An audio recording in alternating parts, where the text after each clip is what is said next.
the rainbow hair, the Kim Jong-un friendship, and the in-season Vegas benders.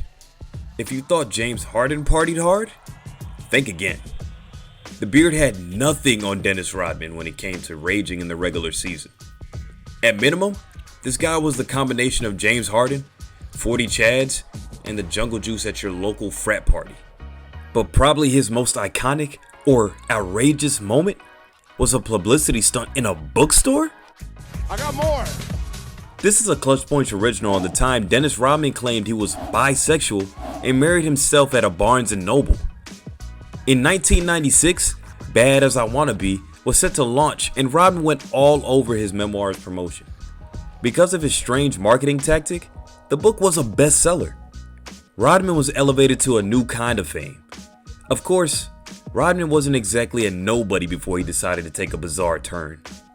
He won 3 championships with MJ and was a Chicago fan favorite. But getting married to himself took the worm to a whole other level. It all started 2 years prior in 1994, when he started dating Madonna, who deeply influenced Rodman's thoughts about fame and busting taboos. Once Rodman found the freedom to be himself, he made millions by capitalizing on his outsized public persona.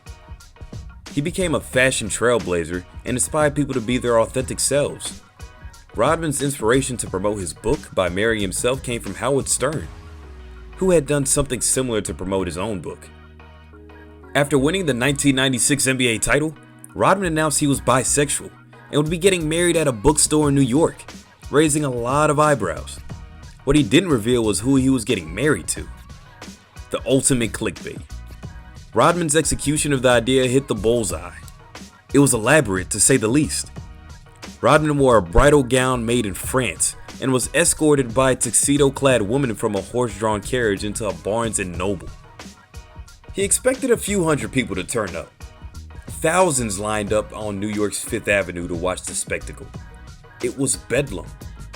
Rodman's stunt sent the media into a frenzy.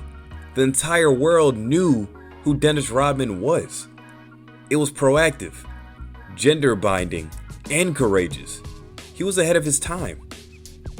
That was the beginning of the rock star Dennis Rodman, said Rodman. Bad As I Wanna Be quickly topped the New York Times bestsellers list and remained on it for 20 weeks. His manager said that the book elevated Rodman to a new level of fame. By 1997, he was raking in around $10 million from off-the-court activities.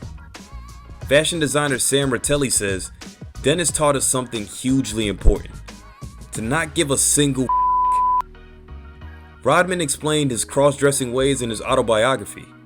He began cross-dressing while growing up primarily among women and said it began gradually. He believes it is just another way for him to show all the sides of the worm, giving his fans a full view into his life. Safe to say, when it comes to grabbing the spotlight, nobody did it better than Dennis Rodman. And it's unlikely he will ever be topped.